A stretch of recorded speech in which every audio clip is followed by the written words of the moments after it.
Three men escaped from Alcatraz on the night of June 11, 1962.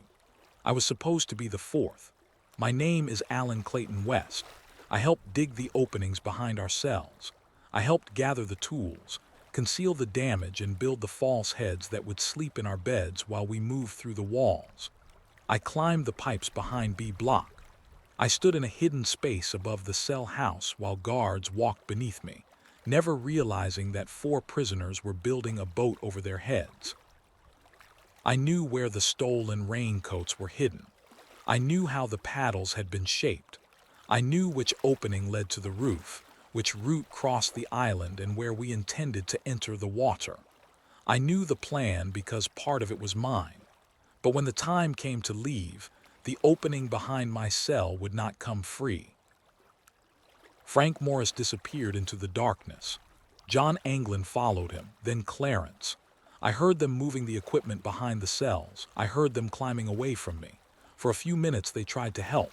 Then the night made the decision for us. They left. I stayed. By sunrise, 3 beds contained false heads made from paper, cement-like material, paint, and human hair. A 4th bed contained a real man, me. That is the part most people forget. Everyone remembers the 3 men who entered the fog.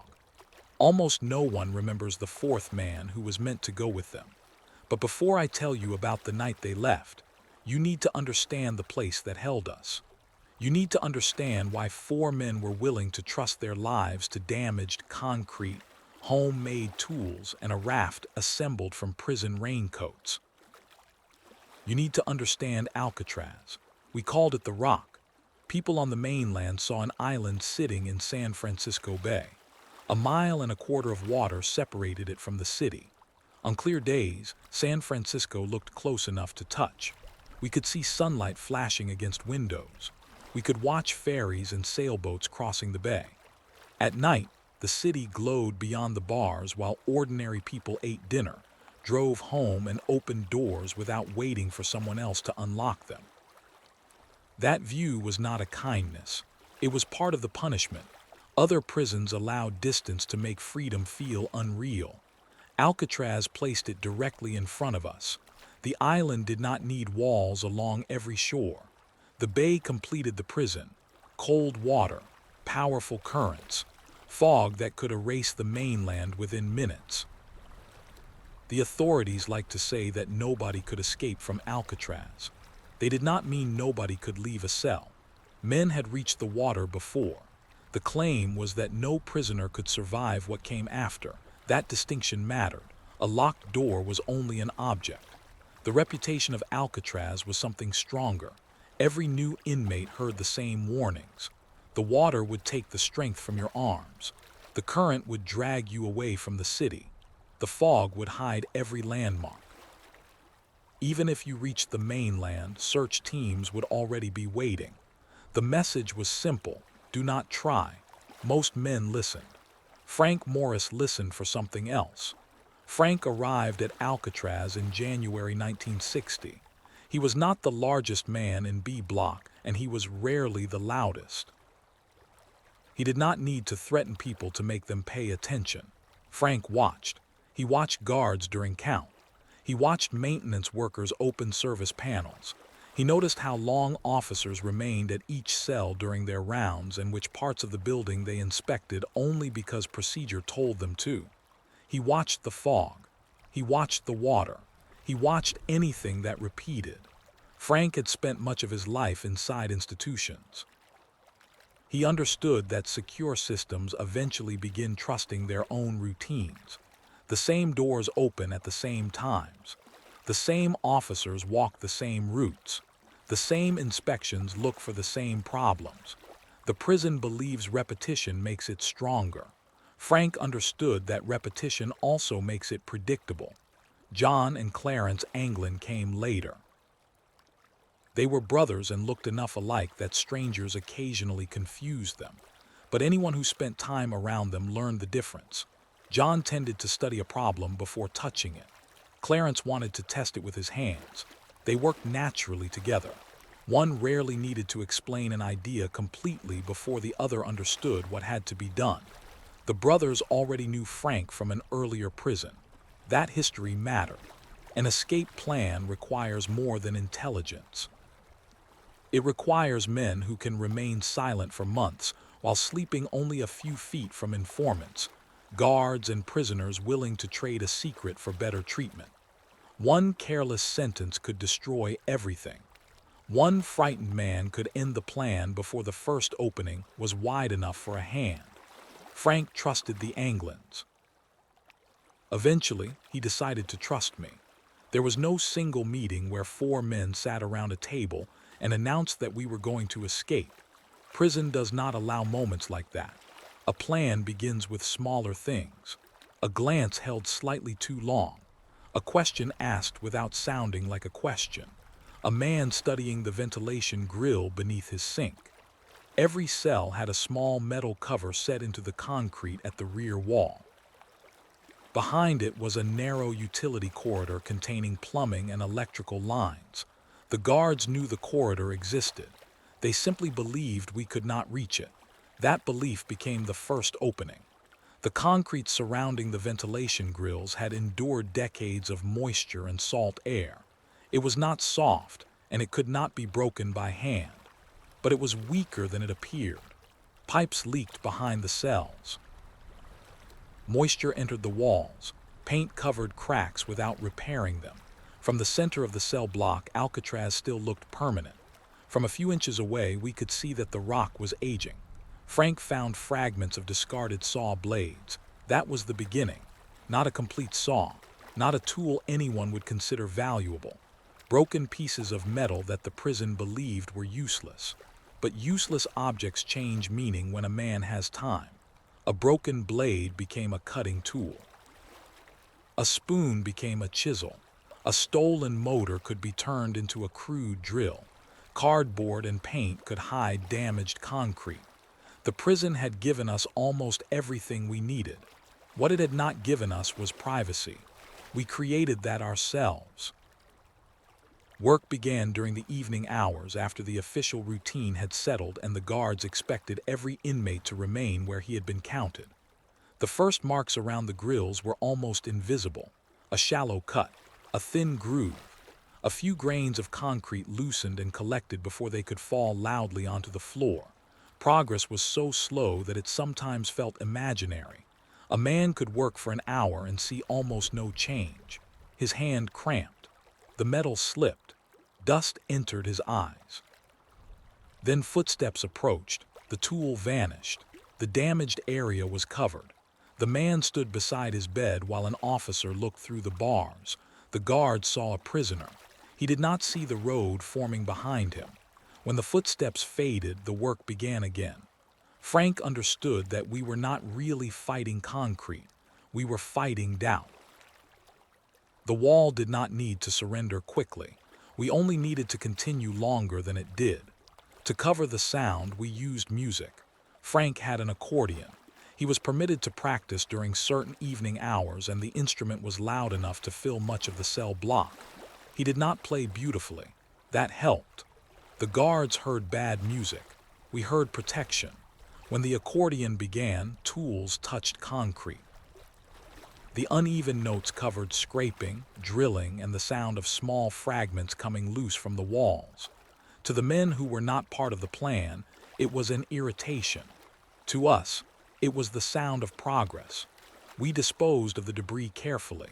Small pieces could be hidden in clothing and scattered during prison movements. Dust disappeared into the ordinary dirt of the cell house. Some fragments were carried away or sent through the plumbing. Nothing could remain in a visible pile. A pile became evidence. Evidence became an inspection. An inspection would end everything. For months, our lives followed 2 routines. The official routine belonged to Alcatraz. Count. Meals, work assignments, locked doors. The second routine belonged to us. Music, tools, concrete dust, listening for footsteps. Every night the openings became slightly wider. Every morning we covered them and allowed the prison to believe nothing had changed. The first man to enter the corridor was Frank. He loosened enough material around his grill to remove the entire damaged section. Behind it was darkness, not freedom, not yet. Only a narrow service passage filled with pipes, dust, and the smell of rusting metal. Frank turned his shoulders and pushed himself through. The opening barely accepted him. Concrete scraped his clothes, pipes pressed against his body. Then he was outside his cell. The bars remained locked. The guards still walked the tier. But Frank Morris was no longer where Alcatraz believed him to be. He moved behind the cells while prisoners slept only a few feet away. That was the first real victory. The service corridor ran along the rear of B Block. Once the Anglins and I opened our own passages, it allowed us to meet without standing in the yard or whispering across tables. One by one, we entered the hidden interior of the prison. I remember the first time I pushed my head and shoulders through the opening behind my cell. The edge caught my shirt. Concrete pressed against my ribs. For a moment, I thought I had misjudged the size and trapped myself halfway through. I exhaled, turned slightly, and pulled harder. The wall released me. I stood inside the utility corridor and looked toward Frank. He did not smile. Frank rarely celebrated progress. He believed celebration made men careless. He nodded once and looked upward. Pipes and structural supports climbed toward an unused area above the cells. Beyond that space was a ventilation opening leading toward the roof. The prison had built a hidden road through its own walls. All we had to do was learn how to use it. We climbed whenever the schedule allowed. Above the cell block, we discovered a space large enough to hide tools and materials. Dust covered the beams. Old pipes crossed the darkness. The sounds of the prison rose beneath us, doors closing, men coughing, officers talking as they walked their rounds. We could hear everything below. Almost nothing we did reached them. That space would become our workshop. It was where we would build the false heads. It was where dozens of stolen raincoats would become a raft. It was where 4 men would prepare to leave the most secure prison in America. But there was already a problem. My opening was different from the others. The concrete around my ventilation grill broke unevenly. The removable section never sat as cleanly as Frank's. Each time I replaced it, small fragments shifted around the edges. I added material to keep the cover stable and prevent a guard from noticing that it had been moved. During inspections, the repair looked solid. That was exactly what I wanted. Frank told me to widen the opening. I told him I had already passed through it. I believed that settled the question, but passing through carefully during preparation was not the same as passing through quickly on the night of an escape. I did not understand that yet. The final night still seemed far away. We needed to reach the roof. We needed to build the raft. We needed paddles, life preservers, and false faces convincing enough to survive the night count. We needed to study the tide. And we needed to steal more than 50 prison raincoats without anyone noticing that 4 men were slowly collecting the materials from which they intended to manufacture freedom. At that point, the escape remained a collection of impossible tasks. Frank saw a sequence. The Anglins saw work. I saw the city across the water. None of us could yet see June 11. None of us could see 3 openings coming free while the 4th remained sealed. For now, there were 4 men, 4 cells, 4 places planned on the raft. And every evening when the accordion began to play, the rock became slightly less permanent. The first time I saw Frank Morris's false head lying on a pillow, I thought it looked more peaceful than any real man in Alcatraz. Its eyes were closed. The mouth rested in a straight, quiet line. Real human hair had been pressed into the surface, strand by strand, until the thing seemed less like a sculpture and more like a man caught in a shallow sleep. It was not perfect. Under bright light, from a few feet away, no guard would have mistaken it for a living person. But the night count did not happen under bright light. An officer walked the tier with a flashlight. He looked through steel bars, saw a head on a pillow, a shape beneath a blanket, and moved on to the next cell. He was not studying faces. He was confirming expectations. That was all the head needed to survive. Frank lifted it from the pillow and turned it toward me. For one strange moment, he appeared to be holding his own sleeping face. "What do you think?" he asked. I looked from the false head to the real man. "It looks better rested than you." John Anglin laughed. Frank did not. He turned the head toward the light and studied the nose, the eyelids, and the place where the hair met the forehead. Even when something worked, Frank searched for the reason it might fail. That was why he was still alive. The heads were made from whatever materials we could obtain without creating a pattern. Paper, cardboard, cement-like powder, paint from the prison workshops, glue, dust, human hair gathered from the barbershop floor. Nothing disappeared in large quantities. Large quantities attracted attention. A little paper did not matter. A small amount of paint did not matter. A handful of hair did not matter. But when those overlooked materials were carried into the hidden space above B block, they became faces. We shaped the cheeks by hand, pressed lines where the mouth should be, built noses high enough to cast shadows. The paint did not need to match our skin perfectly. Darkness would correct the color. The hair mattered more. Paper could imitate the shape of a head, but only real hair caught a flashlight beam in the right way. It reflected unevenly. It broke the outline of the skull. A few loose strands could move when air passed through the cell. The guards would not see craftsmanship. They would see what they expected to see: a sleeping prisoner. That principle guided the entire plan. Alcatraz did not have to be blind. It only had to be confident. Every night, the prison expected more than 300 men to remain behind more than 300 locked doors. We intended to give that expectation 4 convincing shapes. While the false heads slept, the real men would move behind the walls. Our workshop above the cell house became more crowded each week. The route began through the openings behind our cells. From the utility corridor, we climbed pipes and structural supports into an unused area beneath the roof. It was a forgotten place. Dust coated the beams. Old pipes crossed the darkness. Sounds from the cell house rose through the floor beneath us. Doors closing, men coughing, officers speaking as they walked the tiers. We could hear the prison clearly. The prison could barely hear us. That was where the escape became more than an idea. Tools could be hidden there. Materials could be stored there. 4 prisoners who could not meet openly could work together only a few feet above the guards responsible for containing them. The first raincoat arrived folded beneath prison clothing. The second had been left near a work area and disappeared before anyone noticed.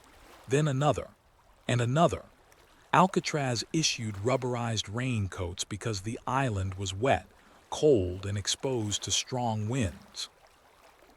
They hung in storage rooms, appeared around work areas, and were carried through parts of the prison where ordinary clothing would not protect a man from the weather. The institution saw raincoats. Frank saw a boat. We needed more than 50. Stealing one was simple. Stealing enough to carry 4 men across San Francisco Bay required patience. John and Clarence were good at making small objects disappear. They never took enough at once to create alarm. A coat would be moved to a temporary hiding place, then carried behind the cells on another night. Weeks passed. The pile above B block grew.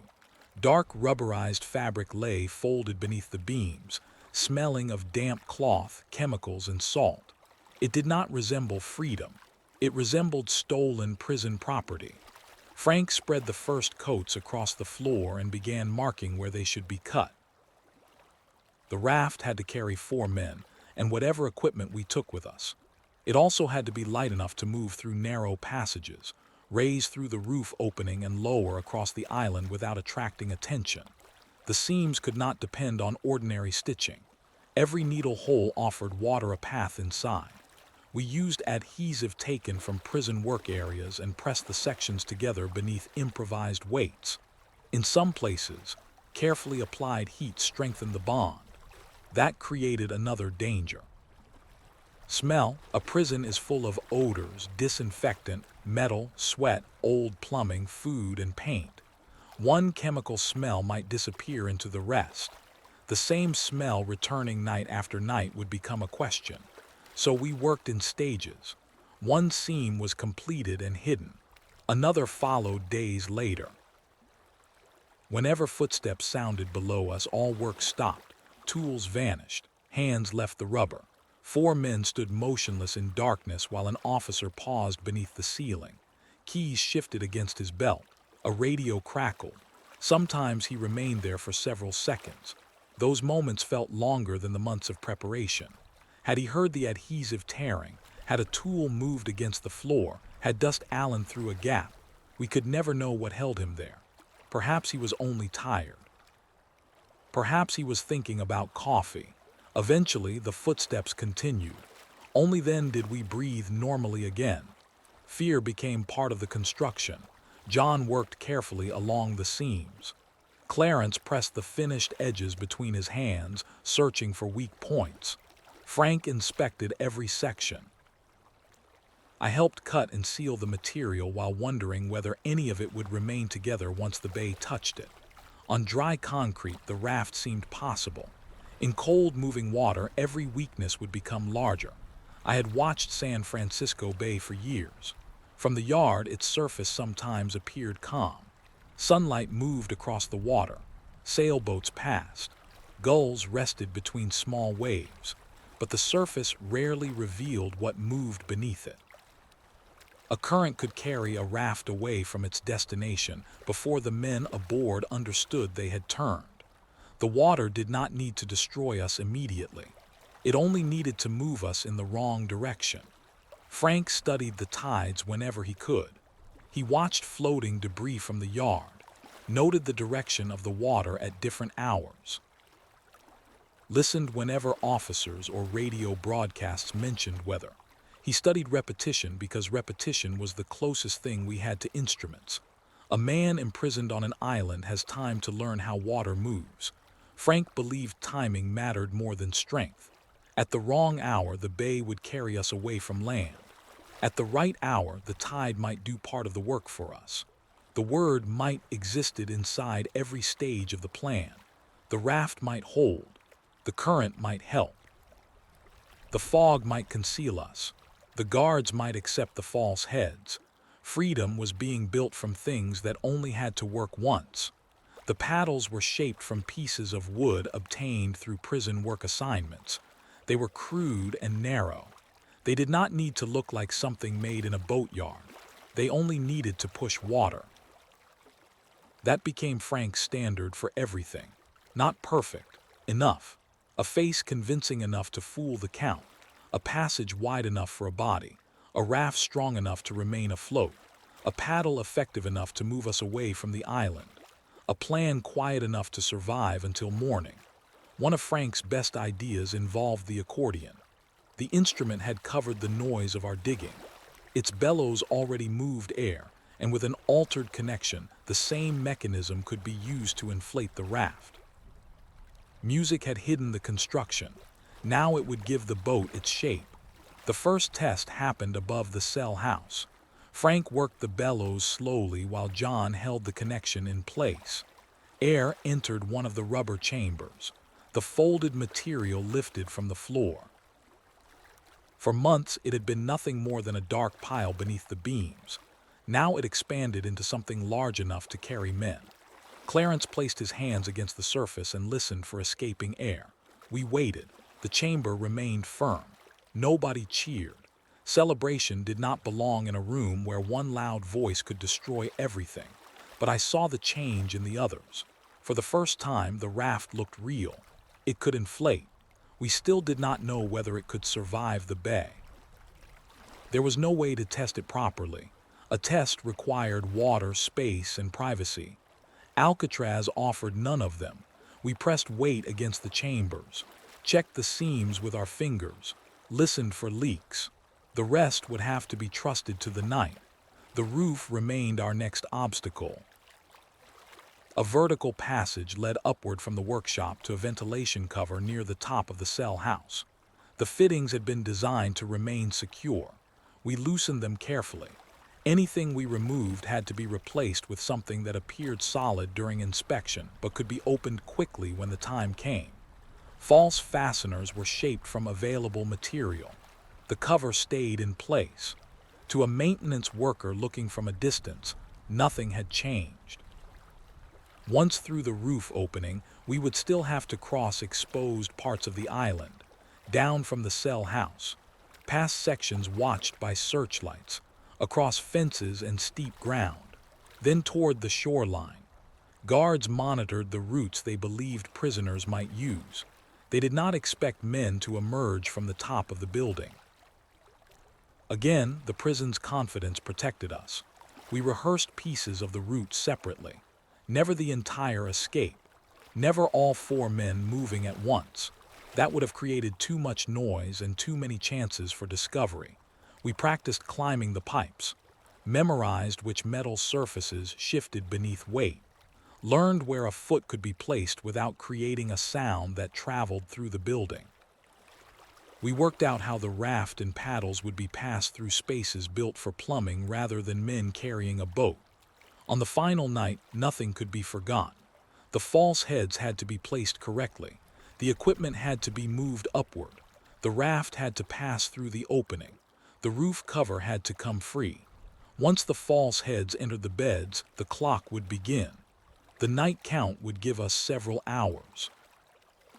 Morning would reveal everything. By sunrise, Alcatraz would release every available officer, boat, and search team. The bay would become a net. We had to be beyond it before the prison discovered that the men it had counted were made from paper. Frank continued preparing for every stage, but one problem remained behind my cell: my opening.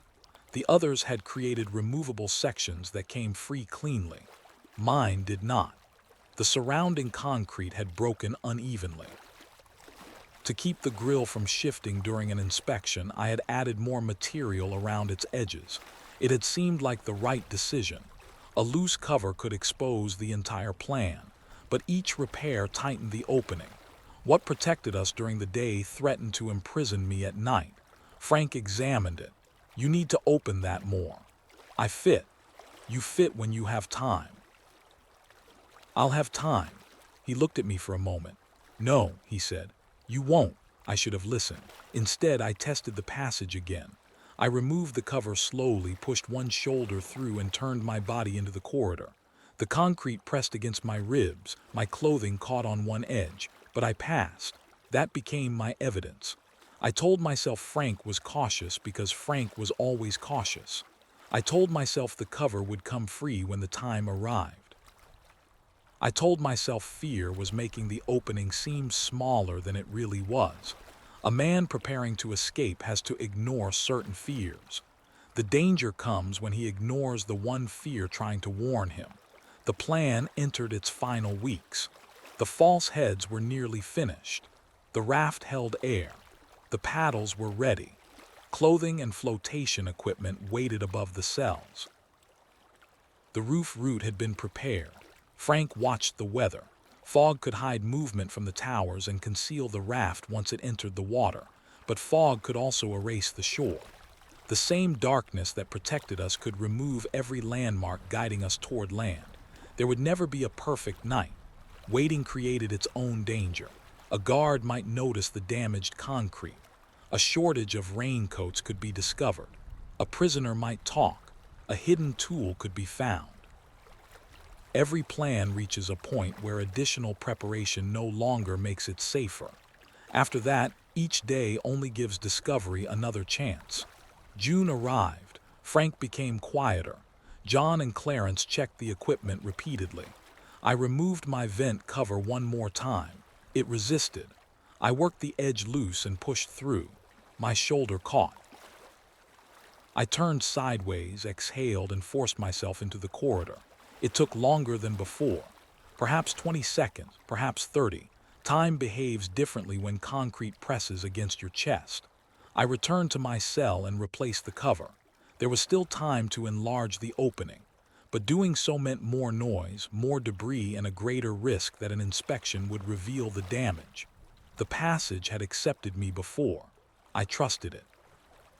Or perhaps I trusted the future in which nothing went wrong. Frank selected Monday, June 11, 1962. The forecast offered fog. The tide offered a narrow opportunity. The prison routine offered several hours between the night count and dawn. Nothing was guaranteed. Nothing ever had been. Frank passed the date quietly. No announcement. No speech. Only a few words exchanged where nobody else could hear. June 11th. After months of preparation, freedom entered the calendar. Until then, escape had been an idea. Now it had a night. Every ordinary action changed. The meals became our last meals before the attempt. The yard became our last clear view of the water from inside the prison. The guards became men we might never see again. My cell became either the room I would leave forever or the place where the entire plan would be discovered. I looked at the ventilation cover. It appeared solid. Too solid, I pressed one edge. It did not move. I told myself that when the time came, it would. Above B block, a raft made from stolen raincoats waited in darkness. Beside it were the paddles, the inflation equipment, and 4 men's hopes. 4 places had been planned. 4 routes through the walls. 4 men crossing the roof. But on the final night, Alcatraz would not need to stop all of us. It only needed to hold one opening closed for a few minutes longer than the others could wait. That opening belonged to me. On the evening of June 11, 1962, Alcatraz looked exactly as it had the night before. That was what frightened me most. The same wind crossed the island.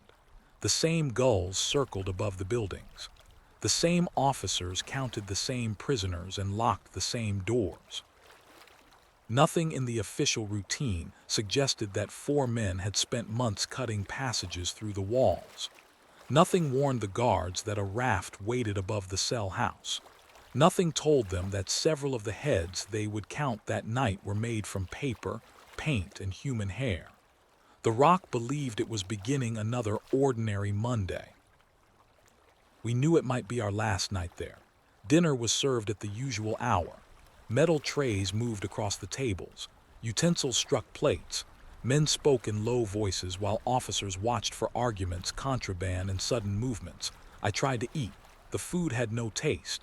Across the dining hall, Frank Morris appeared calm. His hands moved normally. He did not look toward me, John, or Clarence. A man preparing to disappear cannot behave like a man preparing to disappear. He has to look tired.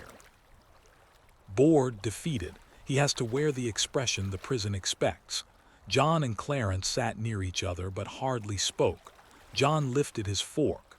Clarence drank from his cup. Ordinary movements performed on an evening that was no longer ordinary. I found myself watching every small detail. The last prison dinner. The last tray Frank might ever carry. The last time the brothers might sit beneath those lights while armed officers watched them eat. Perhaps it was the final warm meal of their lives. Or perhaps it was the final meal anyone would ever order them to eat. I looked down at my own tray.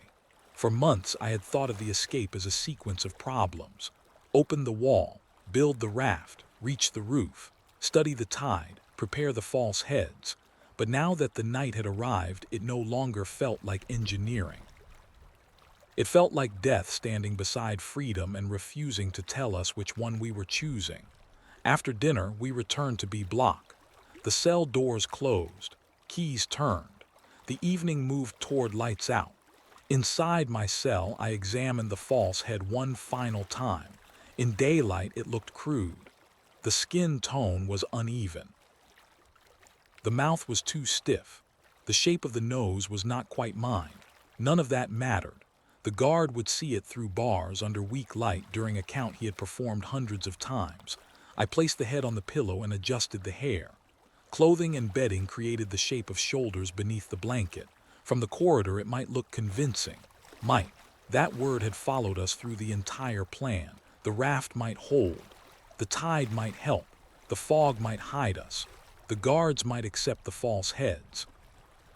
My opening might come free. I knelt beside the ventilation cover. During the day, its solid appearance had protected us. Now it looked like a door that had been sealed from the wrong side. I pressed my fingertips against one edge. It did not move. That was expected.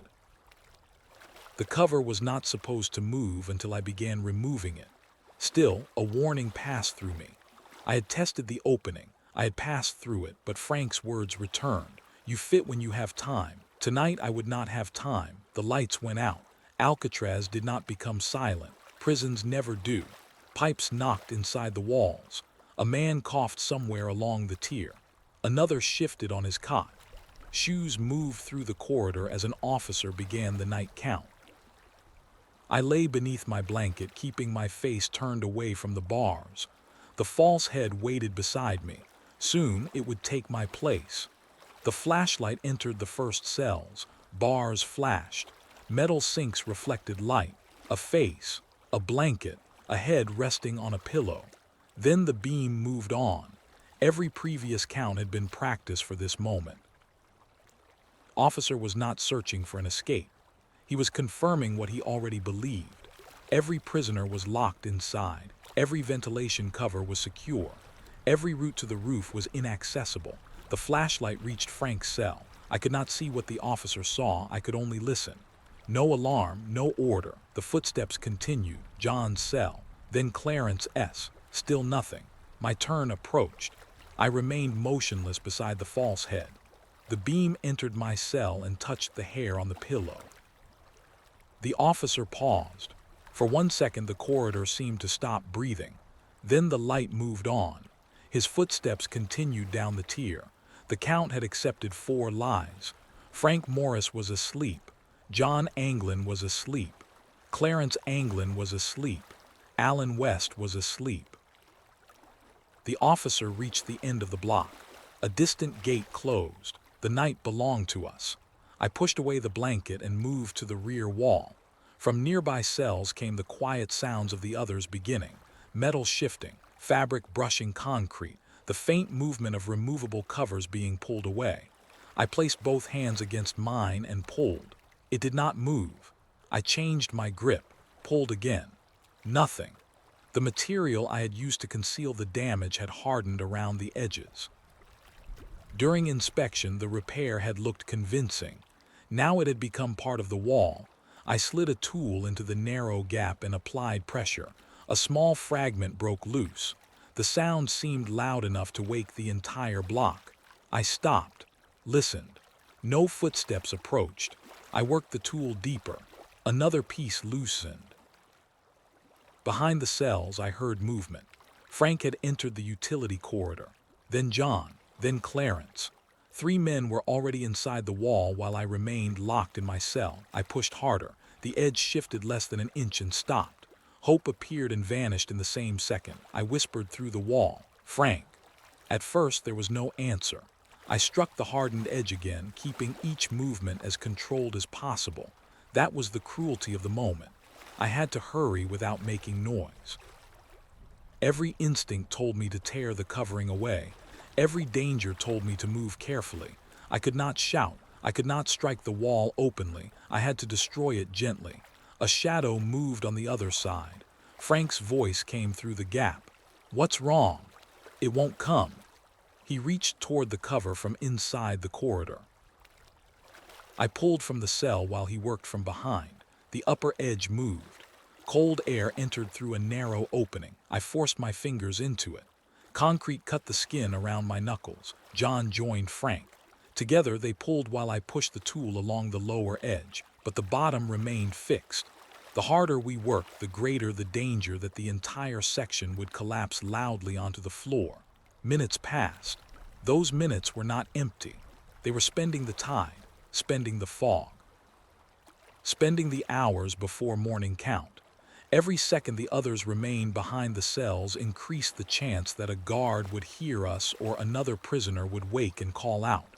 Frank stopped pulling. "We have to move the equipment." "I can get through." He did not answer immediately. "You have to." "I will." They left to begin moving the raft and paddles upward. I returned to the wall. The material around the grill had hardened like stone. I scraped faster. Dust fell onto the cell floor. My hands began to shake. I had imagined this night hundreds of times. In every version, the opening came free. I entered the corridor. We climbed together. Not once had I imagined that the wall would defeat me after we had already defeated the prison. Above and behind me, I heard the others moving the equipment. The raft, the paddles, the inflation gear. Everything we had spent months building was leaving, everything except me. The tools slipped. Pain cut through my hand. I saw darkness across my fingers and wiped them against my clothes. The opening widened, not enough. My shoulder required space. My ribs required space. A man cannot negotiate his body through concrete. He can only make the hole larger. Frank returned. His face appeared briefly through the opening. We can wait a little longer, not as long as I needed, not until dawn, not until the wall decided to release me. The escape had been planned for 4 men, but it could not be sacrificed for one. Go, I whispered. I do not know whether I meant it. Perhaps I expected him to refuse. Perhaps I wanted him to tell me that nobody was leaving without me. Perhaps some part of me believed he could reach through the wall and pull me into the corridor by force. Frank looked at me through the darkness. We'll wait above. Then he disappeared. I continued working. The cell seemed to shrink around me. For years, it had contained my entire life. Now it contained only the distance between me and the men climbing away. I loosened more material. The cover tilted. I pulled. It jammed again. A faint vibration traveled down from above. They were moving toward the roof. I whispered their names. No answer returned. Only a few feet separated us, but those feet had become wider than San Francisco Bay. I drove the tool along the bottom edge. More concrete fell. The opening was nearly large enough. Nearly. The cruelest measurement in the world. I turned sideways and tried to force one shoulder through. My shirt caught. The edge pressed against my ribs. I pushed harder. Half my body entered the wall. Then my chest stopped expanding. Panic rose immediately. If I became trapped there, the guards would find me at morning count wedged halfway between the cell and the corridor. I pulled backward and fell onto the floor. For several seconds I remained there, breathing through my teeth. Above me the equipment continued moving. I could no longer hear voices. Only the faint sounds of the escape leaving without me. I stood again. Careful work no longer mattered. The others had moved ahead. Morning would reveal the false heads, the damaged cells, and the hidden workshop, whether I made noise or not. There was only one thing left to protect. Time. I struck the edge. A piece broke free. I struck again. Another section fell onto the floor. The sound traveled through the cell, but no alarm came. I worked until my arms trembled. Finally, the covering shifted. I gripped it with both hands and pulled it into the cell. The opening was still narrow, but it was wider than before. I turned my body. One shoulder entered. Then my head. The concrete pressed against my chest. I exhaled until my ribs became smaller and pushed with my feet. The wall held me for another second, then released. I fell into the utility corridor. For a moment I lay there in darkness. I had escaped my cell, but the escape had already left. I forced myself upright and began climbing. The hidden route felt different without the others. Before that night, it had been a shared road. Now it felt like an abandoned tunnel. I reached the space above the cell house. The workshop was almost empty. The raft was gone. The paddles were gone. The equipment was gone. Only scraps remained beneath the beams. A strip of rubber, dust, and pieces of material too small to matter. Months of preparation had been reduced to debris. I looked upward toward the roof passage. The cover had been opened. They had passed through. I climbed after them. When I emerged onto the roof, cold air struck my face. For the first time, I stood outside the cell house at night without an officer beside me. The fog moved across the island. The city lights appeared as faint, blurred points beyond the water. The sky above me had no bars. For months, I had imagined that view as freedom. Now it only told me that I was too late. I searched the roof. No Frank. No John. No Clarence. I moved toward the planned route and listened. Nothing. Perhaps they were still descending from the building. Perhaps they were waiting somewhere below with the equipment. Perhaps they had already crossed the exposed ground and reached the shoreline. I waited for a signal. None came. I could not know how long I had spent fighting the wall. Minutes inside that cell had not behaved like ordinary time. The raft might still have been on the island, or it might already have been entering the bay. Without it, the rest of the route had no meaning. The plan did not end at the roof. It ended on the water. Frank and the brothers had the raft, the paddles, and the flotation equipment. I had only an exposed roof and darkness stretching toward a shoreline I could not see. I thought about continuing. I knew the route they intended to take. But moving across the island alone would not give me a boat. Even if I reached the water, I would have to enter it without the equipment we had spent months preparing. The bay was the reason Alcatraz existed. Cold water, invisible current, fog hiding the direction of land, 1.25 miles on a map, farther when a man was alone in the dark. I stood on the roof and listened for the others. The island answered with wind. Somewhere below, 3 men were carrying the raft toward the shore, or inflating it, or already paddling through the fog. I could not know. I had failed to leave with them. Now I had to decide whether failing to escape required me to die. I turned back. That turn remained with me longer than the sentence, longer than Alcatraz, longer than the investigation. I returned to the roof opening and descended through the hidden interior of the prison. The rock accepted me again. By the time I reached the utility corridor, my strength was nearly gone. I pushed myself through the opening behind my cell. The same wall that had prevented me from leaving now resisted allowing me to return. Eventually, I fell onto the floor. My false head still rested on the pillow. It had continued pretending to be Alan West while the real Alan West stood on the roof of Alcatraz. I looked at the painted face. It appeared calm. I was bleeding, covered in dust and shaking. There was no way to hide what had happened. Concrete covered the floor. The opening had been torn wide. By morning, the guards would see everything, but morning had not arrived. I placed the false head beside the cot and lay down, not to sleep, to listen. At some point during those hours, Frank Morris, John Anglin, and Clarence Anglin left the island. How they crossed the final ground, precisely where they entered the water, and what happened after they launched could no longer be witnessed from my cell. Their last confirmed location was Alcatraz. Everything beyond the island became mystery. I listened for an alarm. None came. The cell block remained calm. Guards continued their rounds, believing every man was where he belonged. The false heads kept sleeping. Minutes became hours. I stared at the ceiling and imagined the bay, the raft turning in the current, Frank trying to hold their direction, John and Clarence paddling through the fog, a scene beginning to leak, the shore appearing ahead of them, or never appearing at all. In one version, they reached land and blamed me for slowing them down. In another, the raft failed and the wall had saved my life by refusing to open. I did not know which possibility was worse. Near dawn, the darkness inside the cell house began to change. Morning light entered through distant windows. Night had protected every illusion. Morning would test them. A bell sounded. The prison began to wake.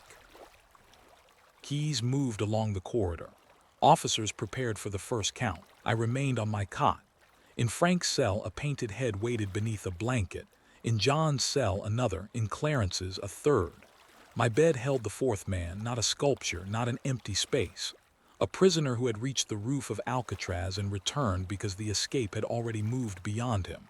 The officer walked down the tier. He reached Frank's cell. Morning light touched the pillow. The guard stopped.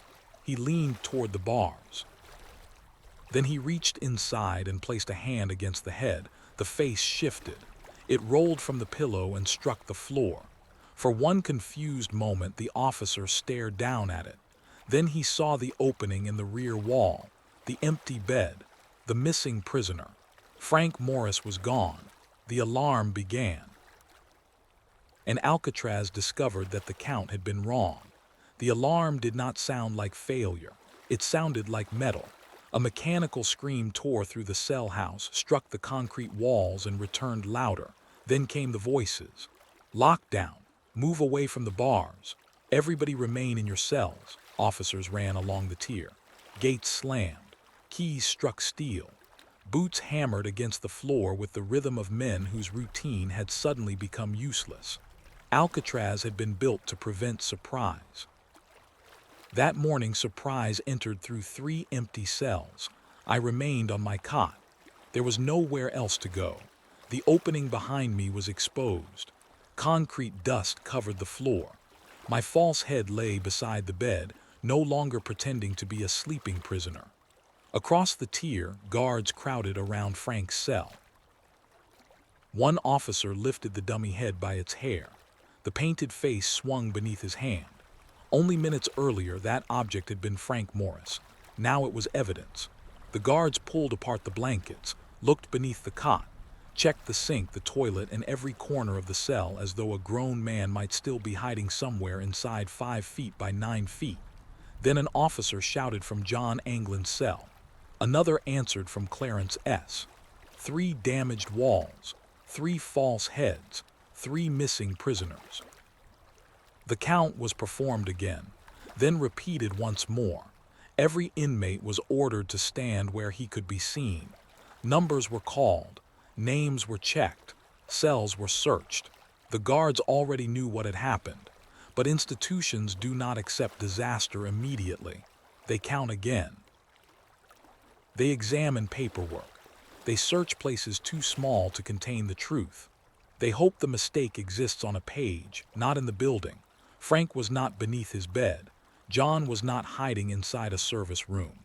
Clarence had not been taken to the infirmary or sent to an unrecorded work assignment. They were outside their cells, possibly outside the prison, possibly beyond the island, possibly in the water. No one knew. The only certainty was that 3 men were missing from a place whose reputation depended on the belief that men could not disappear from it. Then the guards reached my cell. 2 officers stopped outside the bars. One looked at the opening in the wall, the other looked at me. Neither spoke at first. They saw the torn concrete, the dust, the cuts on my hands, the false head beside the cot, and the real prisoner sitting only a few feet away. I had spent the night trying to leave Alcatraz. Now I was the only member of the escape team still available for questioning. The cell door opened. Stand up. I stood, faced the wall. I placed my hands against the concrete. An officer searched me while another inspected the opening behind the cell.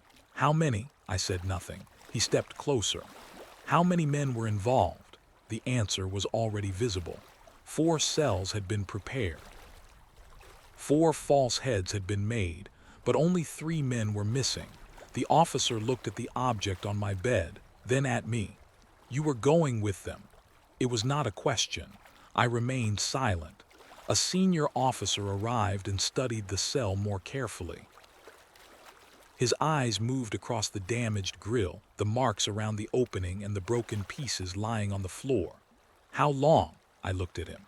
How long have you been cutting through that wall? There are moments when silence protects a plan. There are other moments when the plan no longer exists. Frank, John, and Clarence were somewhere beyond the cell house. The openings had been discovered. The workshop above the cells would be found. The roof root could not remain hidden for long. Keeping silent would not rebuild the wall, but speaking could still matter. The others might have been on the water. A detail about the launch point could send a boat in the correct direction. A description of the intended route could place a search team where 3 exhausted men hoped to reach land. The escape had ended for me. For them, it might still have been happening. I don't know, I said. The officer looked at the dust beneath my fingernails. You don't know? No, he pointed toward the opening. You don't know how that appeared? I did not answer. They removed me from the cell. The entire block watched as I was led along the tier. Some prisoners understood immediately. Others looked from me to the empty cells and began assembling the story. The whispers followed us. West was part of it. West got left behind. West knew everything. Inside a prison, a story can travel faster than an alarm. By the time I entered the interrogation room, the escape already had dozens of endings. Frank had built a submarine. The Anglins had arranged for a motorboat. A guard had been bribed. An aircraft was waiting. The men had hidden inside a garbage vessel. They had been shot near the water, and the prison was concealing the bodies. None of those stories were necessary. The truth was strange enough. 4 prisoners had cut through concrete. They had entered a hidden corridor. They had built a raft above the cells. They had placed false faces in their beds, and one of them had returned. The interrogation room was small and painfully bright. A table stood in the center. Several chairs surrounded it. A clock hung on the wall. 2 officers remained near the door while an investigator opened a notebook. The questions began immediately. When had the digging started? Who planned the escape? Where had the tools come from? How had we concealed the openings? How had we reached the roof? Where had the raincoats been collected?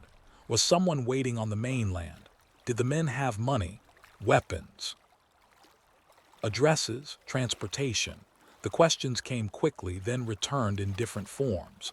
An investigator asks the same thing more than once because memory changes under pressure. A lie may improve. The truth usually remains inconvenient. At first, I gave them almost nothing, but reports continued arriving from the cell house. The utility corridor had been discovered. Then the hidden workshop. Officers found tools, scraps of rubberized material, and evidence that men had worked above B block for months.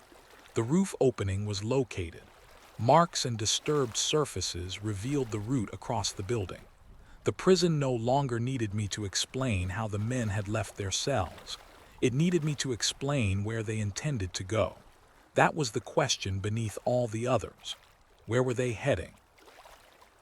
I could not give the investigators the precise map they wanted.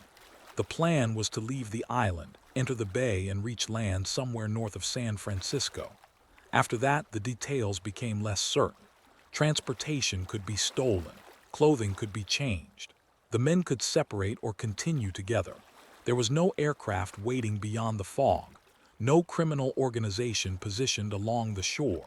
No perfect plan for the life that followed. That may sound careless. But the water was the part Alcatraz had declared impossible.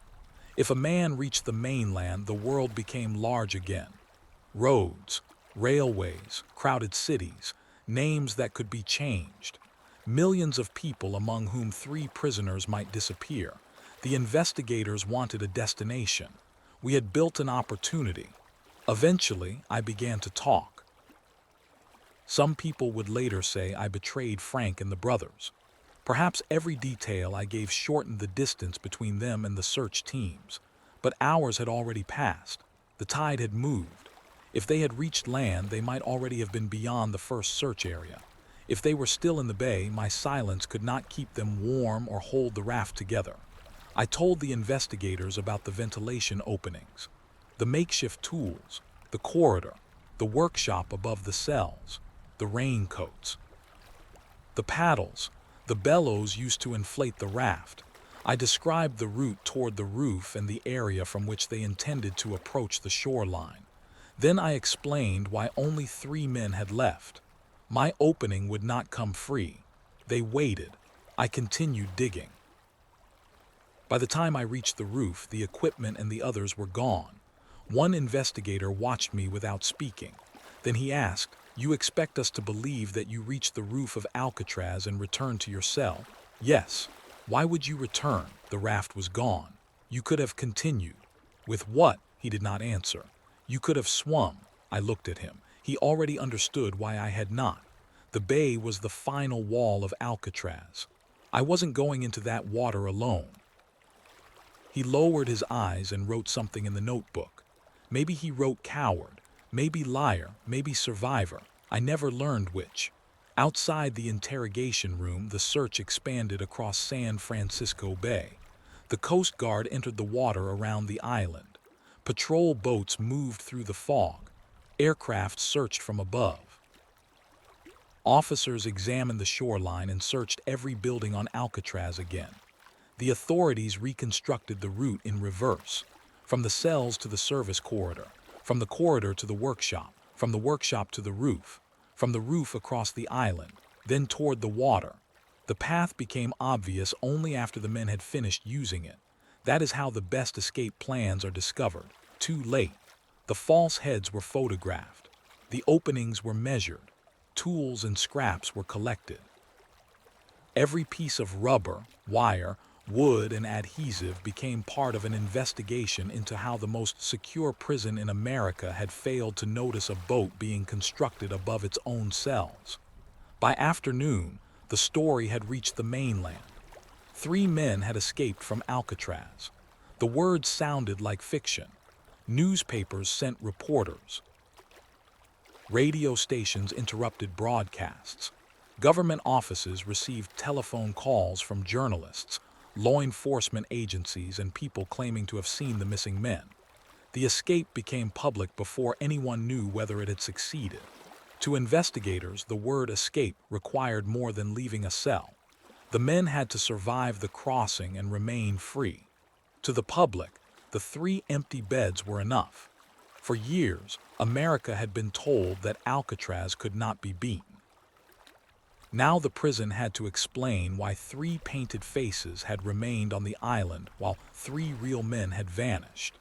Searchers eventually recovered several objects believed to be connected to the escape. Rubberized material was found in or near the water. A homemade paddle resembling those constructed by the prisoners was discovered. A waterproof package containing personal papers and photographs associated with the Anglin brothers was recovered. A makeshift flotation device was also found near the coast. Every object supported 2 different interpretations. The first was that the raft had failed. The materials had separated in the current. Personal belongings had been lost. The cold water had killed the men before they could reach land. The second was that at least some equipment had been abandoned or released after the escapees moved away from the island. The recovered items suggested that materials from the escape had entered the bay. They did not prove how far the men traveled with them. They did not show whether the raft remained intact, and they did not establish where the 3 prisoners' journey ended. Investigators studied the current, the tide, and the water temperature. They considered the weight of wet clothing, the physical condition of the men, and the stability of a raft assembled secretly from stolen raincoats. The FBI's working conclusion formed quickly. Frank Morris, John Anglin, and Clarence Anglin had probably drowned. It was a reasonable conclusion. The water was dangerous. The raft had never been properly tested. A seam could have opened. A paddle could have broken. Fog could have removed every visible landmark. Cold could have disabled the men before the current carried them toward shore. But a reasonable conclusion is not the same as a proven ending. No body was conclusively identified as one of the escapees. No arrest was made. No confirmed sighting established that any of them had reached land. The bay provided fragments. It did not provide certainty. Inside Alcatraz, the investigation turned toward the institution itself. How had pieces of saw blade disappeared? How had so many raincoats been taken without anyone recognizing a pattern? How had 4 prisoners entered the utility corridor repeatedly? How had men worked above the cells while guards continued walking beneath them? Who had inspected the damaged walls? Who had completed the night counts? Who had heard the accordion and failed to wonder what the music concealed? Responsibility moved through the prison. Officers searched old reports. Supervisors reviewed procedures. Everyone looked for the moment when the escape should have been discovered, but there was no single moment. That was the deeper humiliation. The plan had not depended on one sleeping guard or one unlocked gate. It had used the routine itself. The officers saw secure ventilation covers because the covers appeared secure. They saw heads because they expected heads. They heard an accordion because prisoners were permitted to play instruments. They saw raincoats because raincoats belonged on a cold, wet island. Every part of the escape had hidden inside an ordinary purpose. Nothing looked dangerous until all of it became an escape at once. I was questioned for days. New investigators arrived carrying notes from earlier interviews. They repeated questions, searched for contradictions, and demanded the name of an outside helper who did not exist. They wanted certainty. Certainty would make the island feel secure again. I could offer them only the part of the story that ended at the shoreline. I knew how the wall had been opened. I knew how the raft had been constructed. I knew where the false heads came from. I knew what Frank, John, and Clarence had carried onto the roof. But I did not see them enter the water. I did not hear the raft launch. My final knowledge of them came through sound. Equipment moving above the cells, footsteps climbing away, then silence. One investigator asked me whether Frank believed the raft would survive. Yes. Did you? I believed it enough to plan on sitting in it. That isn't what I asked. I looked down at the table. No, I said. I didn't know. None of us knew. That was the truth beneath the legend. The three men did not leave because survival was guaranteed. They left because remaining offered no mystery at all. More years inside cells, more counts, more locked doors, more nights looking toward a city close enough to see and impossible to reach. The raft did not need to promise life. It only needed to offer a chance. Days passed, then weeks. Beaches were searched. Nearby islands were examined. Relatives and former associates were watched. Reports arrived from people who sincerely believed they had seen the missing men, and from others who wanted their names attached to the most famous escape in America: a stolen car. A stranger near a roadside, a man using an unfamiliar name, a face in a distant photograph. Each lead held the escapees briefly, then most dissolved. Nothing was confirmed. No arrest, no body, no final message. Frank Morris, John Anglin, and Clarence Anglin entered a new kind of prison: possibility. The official conclusion said they had probably died in the bay. The evidence said only that they had disappeared. Somewhere between those two statements, three men became impossible to count. Alcatraz corrected its records. The bay did not. The openings behind our cells were repaired. Fresh concrete covered the damaged walls. New ventilation grills were installed. The service corridor was inspected. The hidden workshop emptied, and every forgotten passage above B block brought under control. The prison corrected its mistakes, but repair does not erase what happened. New concrete never matches old concrete perfectly. A patch remains visible, a scar in the wall, proof that someone once looked at solid stone and discovered it was not as permanent as everyone believed. From my cell, I could see the place where the opening had been. That patch became part of my sentence, not because it reminded me that Frank, John, and Clarence had escaped, because it reminded me how close I had come to leaving with them. A wider opening, less material around the grill, one different decision weeks earlier, a few minutes. That is how regret works. It does not force a man to relive every hour of his past. It chooses one small moment and tells him that everything depended on it. Frank had warned me, "You fit when you have time." I told him I would have time. I was wrong. For years, I replayed the night as though memory might eventually produce a different ending. In one version, I widened the opening before June 11th. In another, I began removing the cover earlier. Sometimes Frank waited longer. Sometimes I reached the workshop while they were still passing the raft toward the roof. Sometimes I called their names and heard an answer. There was always room for me in those imagined versions. 4 men crossed the roof. 4 men descended the island. 4 men carried the raft toward the water. Then the story divided again. In one ending, we survived. We entered the bay together, paddling through darkness while the island disappeared behind the fog. The raft held. The current carried us north. Before dawn, our hands touched rock. We crawled onto the shore, too cold to stand, and lay there listening for boats and sirens. Then we moved inland. We found clothing, stole transportation, separated before the search closed around us. Frank took one name. The brothers took others. I became a man who had never heard of Allen West. In another ending, the raft failed.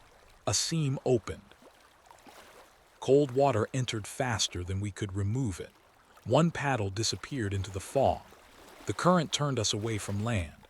Our clothing became heavy. Our hands lost feeling. In that version, the wall behind my cell did not steal my freedom.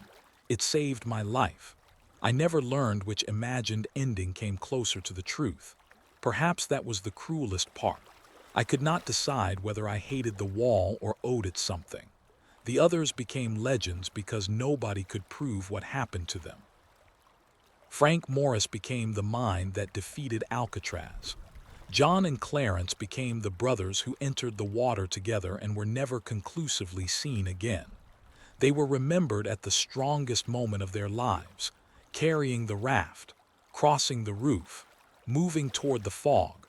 I was remembered differently. The fourth conspirator. The man whose opening did not work, the prisoner who was left behind. The man who eventually explained the plan to investigators. History prefers clean shapes. The escaped, the captured, the brave, the frightened, the hero, the coward. Real men are rarely that simple. I was afraid, that is true. When I reached the roof and understood that the others had gone, I did not continue toward the bay alone. I had no raft, no paddle, no flotation equipment. Only the knowledge that the water beyond the island was cold, dark, and powerful enough to turn one mistake into death. I chose the cell over the water. People may decide what that makes me. But courage is easy to measure when you are warm, dry, and standing on the correct side of the bars. That night, the fog had erased the mainland. The current moved invisibly beneath the darkness. The city was close enough to imagine and too far away to reach without the equipment we had built. So I returned. That decision kept me alive. It also kept me inside the story. Frank and the Anglins entered mystery. I entered tomorrow. Tomorrow brought interrogation, then punishment, then more years behind walls. The escaped men remained frozen in one perfect night. They never grew older in the public imagination. They were always removing the false heads from beneath their blankets, always squeezing through the openings, always crossing the roof, always carrying the raft toward the bay. I continued aging for all four of us. Each morning brought another count. The guards looked more carefully now. They studied every face, checked the rise and fall of the blankets, inspected the ventilation covers, touched what they had once only seen. Alcatraz had learned its lesson, but the lesson arrived after 3 men were gone.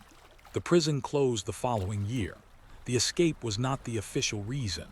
Alcatraz was expensive to operate. Salt air damaged the buildings. Food, fuel, and fresh water had to be transported across the bay. The island required repairs that cost more than the government wanted to spend.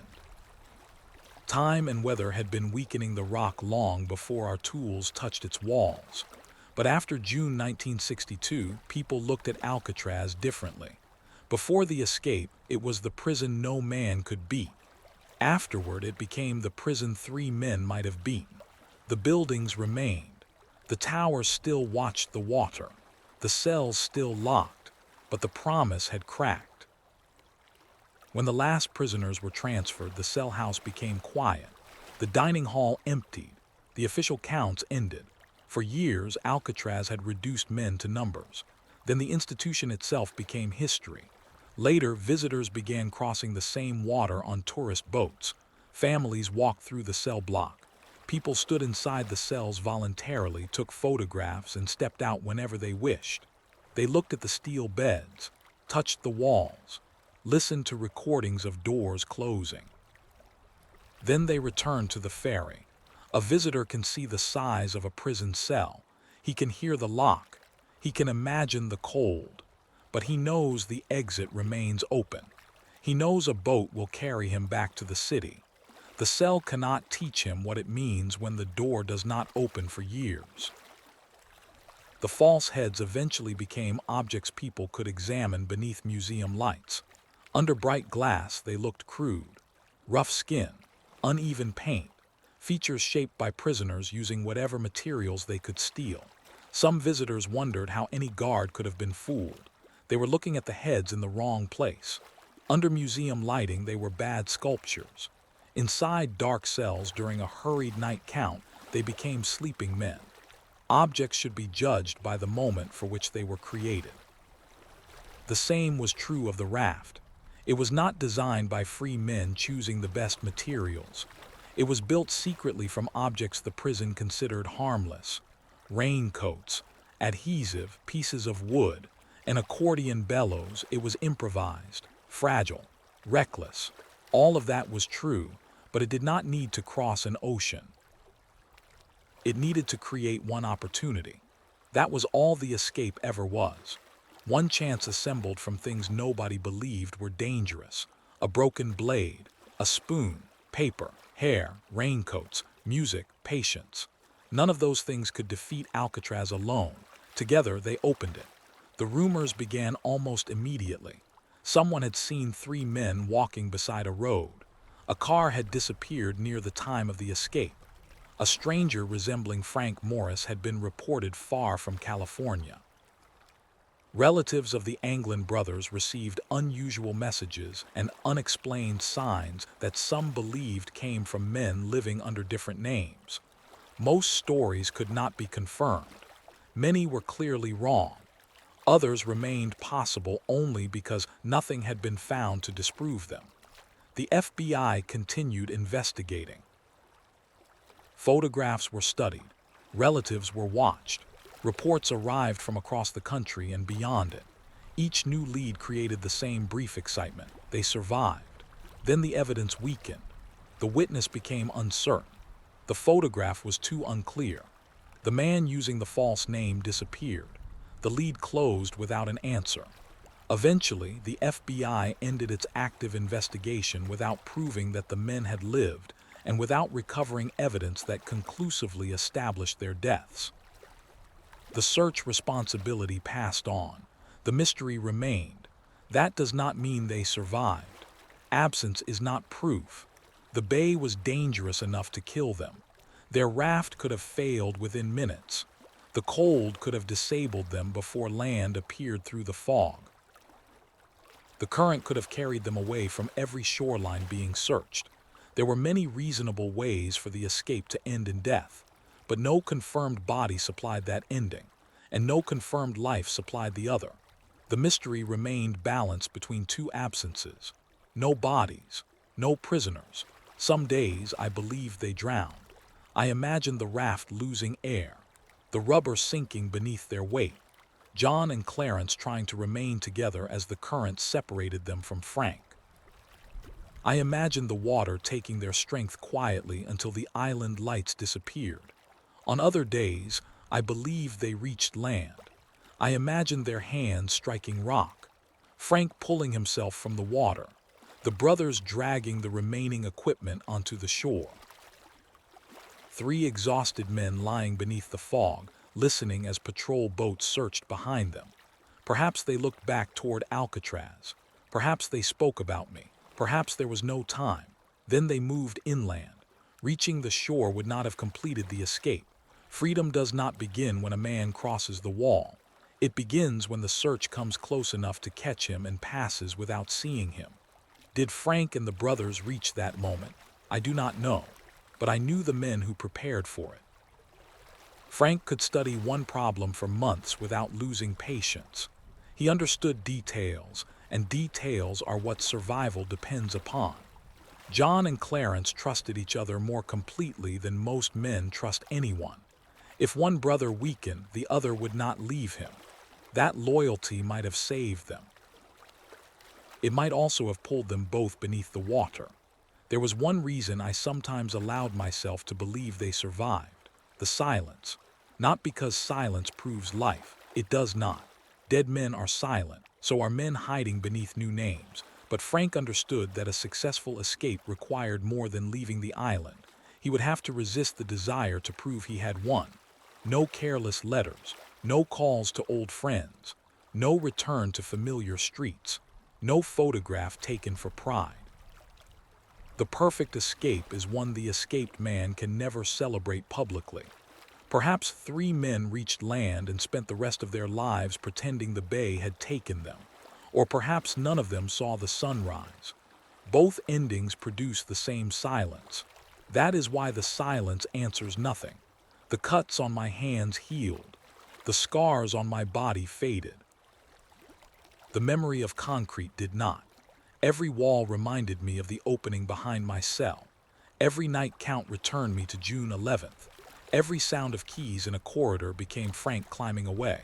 People think the worst part of being left behind is watching others leave. It is not. The worst part is continuing after they are gone. They became a mystery. I became a man with more mornings, more doors, more time to wonder whether the wall had saved me or stolen the life I should have lived. I cannot tell you what happened after the raft entered the bay. Anyone who claims complete certainty is offering a theory, not an answer.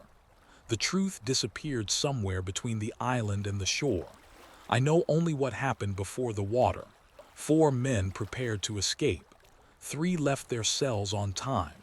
1 did not. 3 carried the equipment across the roof. 1 arrived too late. 3 continued toward the bay. 1 returned. By morning, Alcatraz contained 3 false prisoners and 1 real failure. But failure is not always the opposite of survival. Sometimes they are the same thing. My name is Clayton West. I helped open the walls of Alcatraz. I helped build the raft. I helped create the faces that fooled the night count. And when the moment came, the opening behind my cell held me for a few minutes longer than the others could wait. Those minutes divided 4 lives. Frank Morris, John Anglin, Clarence Anglin, they entered the fog. I remained beneath the morning light. People ask whether they escaped. I ask something else. Did the wall save me, or did it steal the life I was supposed to have? There is no investigation capable of answering that question. No current chart, no recovered paddle, no government file, only the cell, the roof, the black water, and 3 men somewhere beyond the last place anyone could prove they existed. Maybe beneath the bay, maybe beneath different names, maybe nowhere, maybe somewhere. That word stayed with me longer than Alcatraz. Somewhere, not freedom, not death, the place between them. The place where Frank Morris, John Anglin, and Clarence Anglin still exist whenever their story is told. 3 men left the rock. 1 man stayed. And no one ever learned which of us was luckier.